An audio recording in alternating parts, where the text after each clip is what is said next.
This presentation is provided by the Special Education Division of the California Department of Education to address key elements of the development of the Individual Education Program, or IEP. The IEP is perhaps the most critical component toward ensuring that students with disabilities receive access to the educational opportunity and related services to which they are entitled under federal law. This presentation is intended to clarify specific requirements concerning the IEP process to parents, local educational agencies, service providers, and other stakeholders so that all involved in the education of students with disabilities have access to key information about the IEP process and related activities. The presentation is divided into 5 modules to allow flexibility in the use and delivery of this information. The CDE encourages interested individuals and groups to determine the most effective way to present this information based on the needs of each audience. It may be appropriate to use only selected modules that address the interests of some groups. However, the CDE encourages individuals and groups who are directly involved in IEP development, particularly LEA employees, that would be district employees, to view all 5 modules. This first module provides information on how recent changes in California law have affected the IEP development process. The other modules take a deeper look into the IEP process. Module 2 discusses specific local educational agency activities in developing the IEP, from identifying eligible students through conducting the IEP meeting. Module 3 discusses the IEP development process in detail. Module 4 involves a training activity using actual IEPs to show how the information in this series is put into practice. And Module 5 addresses some additional considerations for IEP development.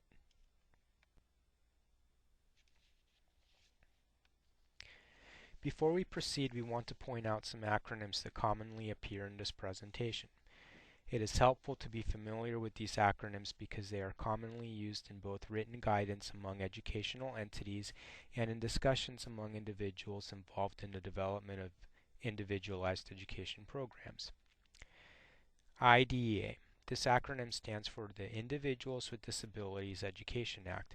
This is the title of the federal law that establishes the educational benefits and services to which students are entitled and for which local educational agencies are responsible. IEP, the Individualized Education Program. The IEP describes the plan for the student's educational program, including current performance levels, student goals, and the educational placement and other services the student will receive. CMH, County Mental Health Agencies. These agencies were, until recently, responsible for the mental health element of services provided to eligible students. They often continue to provide services to students, although in a different context than in prior years. LEA, Local Educational Agency.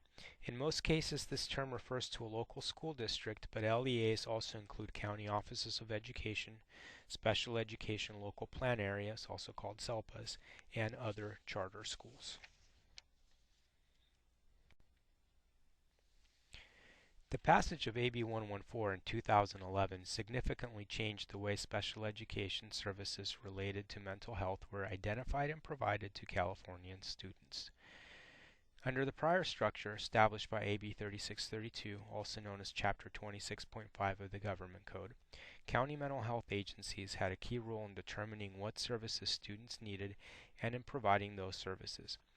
AB 114 removed this structure, reverting the process for determining and providing mental health related services to students to requirements established in federal law. Federal law makes LEAs fully responsible for identifying student needs and required services via IEP teams, and for providing those services to special education students. This module more fully describes this change, including reviewing the roles of CMH agencies and LEAs under the prior structure and the roles of those agencies under the new structure, and comparing 2 key elements of the special education process before and after the passage of AB 114, these being student assessment and IEP development.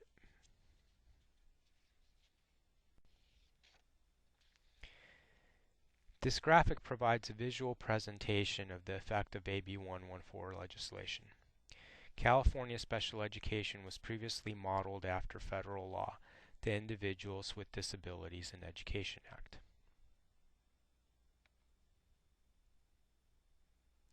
In 1984, California passed AB 3632 in an effort to more appropriately serve the mental health needs of students with disabilities.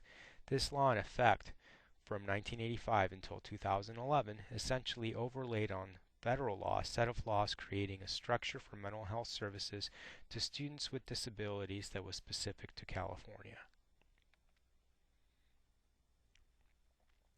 In 2011, the California legislature passed AB 114, which removed those California-specific laws related to mental health services to students with disabilities,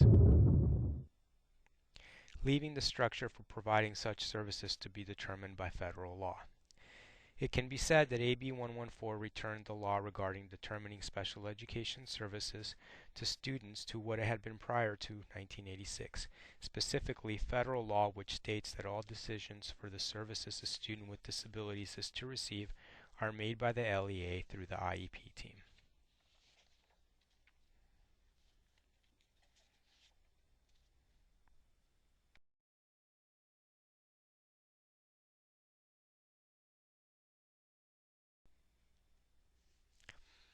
So, to clarify how the rules have changed, let's revisit the process that was in place under AB 3632, which was enforced from 1985 until 2011 when AB 114 was enacted. Under AB 3632, the LEA's referral to County Mental Health, or CMH, triggered a mental health assessment by CMH staff or contractors. And based on the assessment results, the County Mental Health Agency made a recommendation of appropriate mental health services for the student to the student's IEP team. The IEP team was required to accept that recommendation. The IEP team and LEA staff were not authorized to question the recommendation or present possible alternative service options.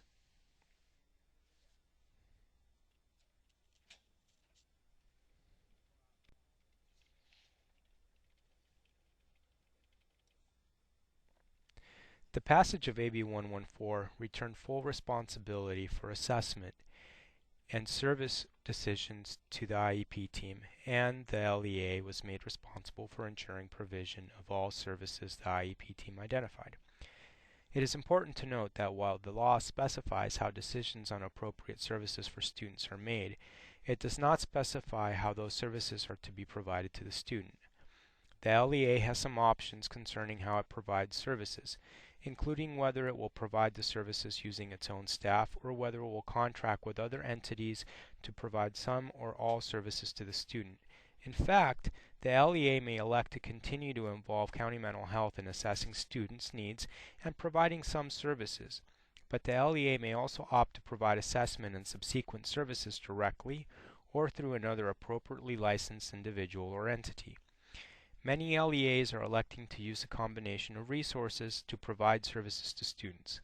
In all cases, it is critical that the LEA ensures that all resources and individuals involved in delivering related services meet legal requirements, both concerning the funding streams used to pay for the services and in staffing positions with individuals who are appropriately licensed, certified, or otherwise authorized by law to provide the services they are assigned to provide.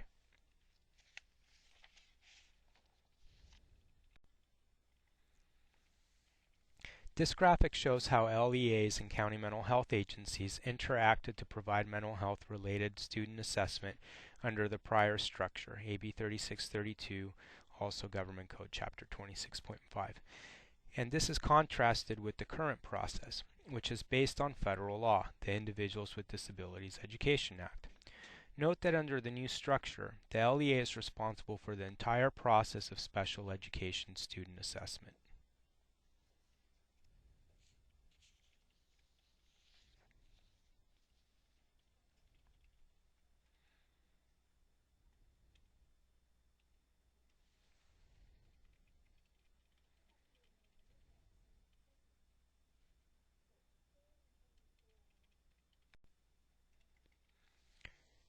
This graphic offers a similar view of changes to the IEP development process resulting from the passage of AB 114.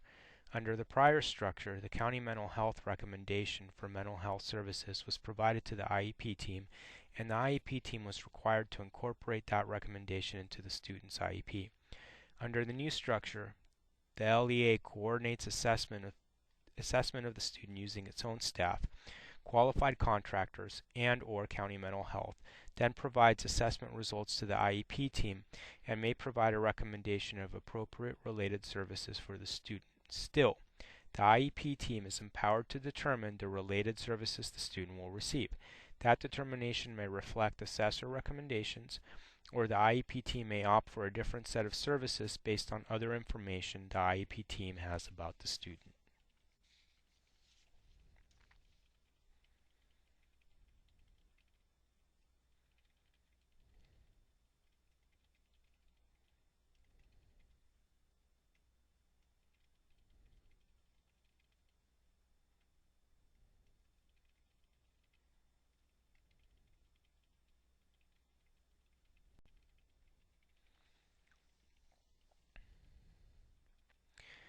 What was the net effect of the passage of AB 114? The net effect is that the state law has been amended so that rules for developing the IEP return to the requirements of IDEA for the provision of related services. How has the assessment process changed post AB 114? Previously, under Government Code 26.5, also known as AB 3632, LEAs identified students who potentially needed mental health services, engaged in pre-referral activities, and referred the student to the county mental health agency.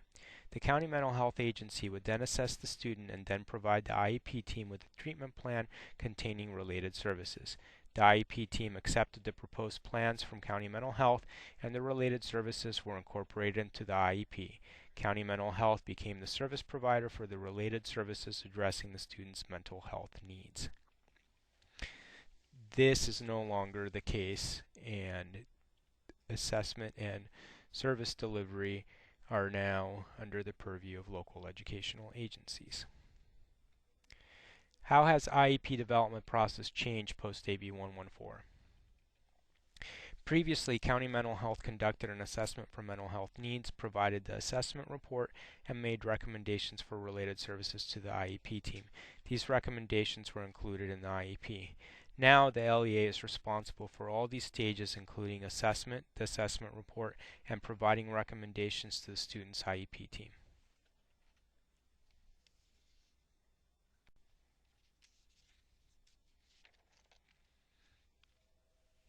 This has been the first of 5 modules on the IEP process and how it has changed in light of recent changes to California law. This module is designed to be viewed on its own or in combination with any or all of the other modules in this series. The second module will provide an overview of key elements of federal law related to the education of students with disabilities, known as the Individuals with Disabilities Education Act, or IDEA, including child find, the federal term for identifying students who are eligible to receive special education services. Components and rules concerning the process of assessing students suspected of having disabilities, including required elements of the process and the development of a formal assessment plan. Considerations for LEAs when scheduling IEP team meetings. An overview of law that establishes requirements for who participates on an IEP team, and expected processes and outcomes of the IEP team meeting.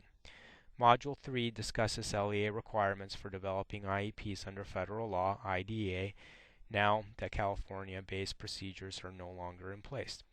Module 4 involves an in-depth review of actual sample IEPs to demonstrate how the information discussed in these modules is put into practice. Module 5 addresses other considerations about IEPs, including timelines, goal development, and additional resources. We encourage you to consider viewing other modules in this series as appropriate to address additional professional learning needs of your group. For more information on a variety of issues related to the passage of Assembly Bill 114, please visit the AB 114 webpage on the California Department of Education website. For the AB 114 webpage, go to the hyperlink on this slide. For other information about the California Public Schools, visit the CDE homepage at cde.ca.gov.